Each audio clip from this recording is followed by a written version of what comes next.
আপনি কে? স্যার আমাকে মুকেশ স্যার পাঠিয়েছেন। ও মুকেশ ভাই, ঠিক আছে ঠিক আছে, ভেতরে আসুন।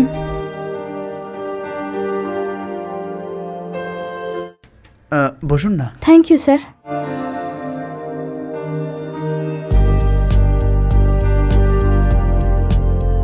স্যার খুব পিপাসা পেয়েছে, একটু জল পেতে পারি? হ্যাঁ দিচ্ছি, 1 মিনিট।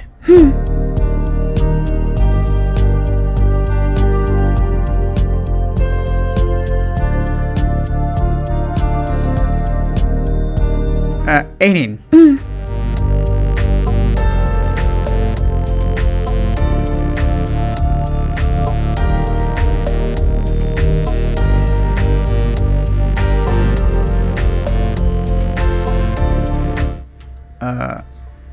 তো বলুন।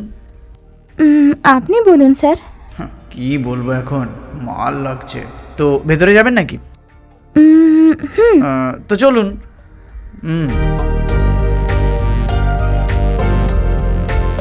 আসুন বসুন।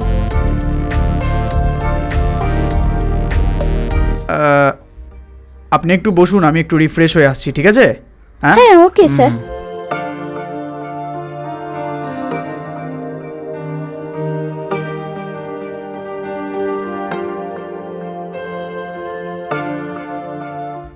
আরে দেখে মনে হচ্ছে মালটা আগে কোথাও যেন দেখেছি, এই মার্কেটে কোথাও না কোথাও দেখেছি। তোমাকে দেখে মনে হচ্ছে এর আগে আমি কোথাও যেন দেখেছি। এর আগে তুমি কখন এখানে এসেছিলে? না স্যার। এরকম ব্যাপার।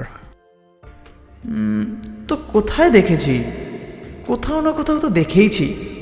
স্যার আমার দেরি হয়ে যাচ্ছে। সে ঠিক আছে, তোমার নাম কি? কীর্তন স্যার। সত্যি কথা বলো, তুমি দমদম এরিয়া থাকো না? সেটা আপনি কি করে জানলেন? তুমি রাজেশের স্ত্রী না?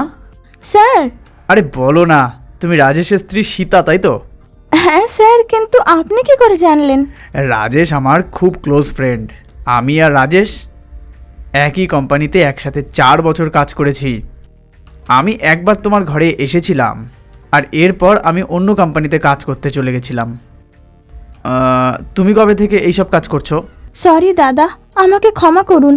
কিছুদিন আগেই আমরা মুম্বাই এলাম, আর ওর কোনো কাজ ছিল না, আর ঘরের ভাড়া দিতেও অনেক কষ্ট হচ্ছিল, আর কোনো রাস্তা না পেয়ে আমি এই কাজে আসি। কি করছো এসব? আমার অফিসে একটা অ্যাটেন্ডারের কাজ আছে, আমি ওই কাজটা তোমাকে কিছুভাবে জোগাড় করে দেবো। অনেক অনেক ধন্যবাদ দাদা, আর আমি এই কাজ করি সেটা রাজেশকে বলবেন না প্লিজ। কি বলছো, এইসব কেউ বলে নাকি? আমি এখন তোমার হোয়াটসঅ্যাপে আমার অফিসে অ্যাড্রেস পাঠিয়ে হ্যাঁ দিচ্ছি। ঠিক আছে দাদা। মানডে এসে তুমি দেখা করে যাও। অনেক ধন্যবাদ দাদা। নিন এই পয়সাটা না না, রাখো। আমার চাই না। আরে ধার দিচ্ছি না, রাখো তুমি। থ্যাঙ্কস দাদা, অনেক অনেক ধন্যবাদ। ব্যাপার না। আমার দেরি হয়ে যাচ্ছে, আমি ঘরে যাচ্ছি। ঠিক আছে, তুমি আসো। আমি আসছি।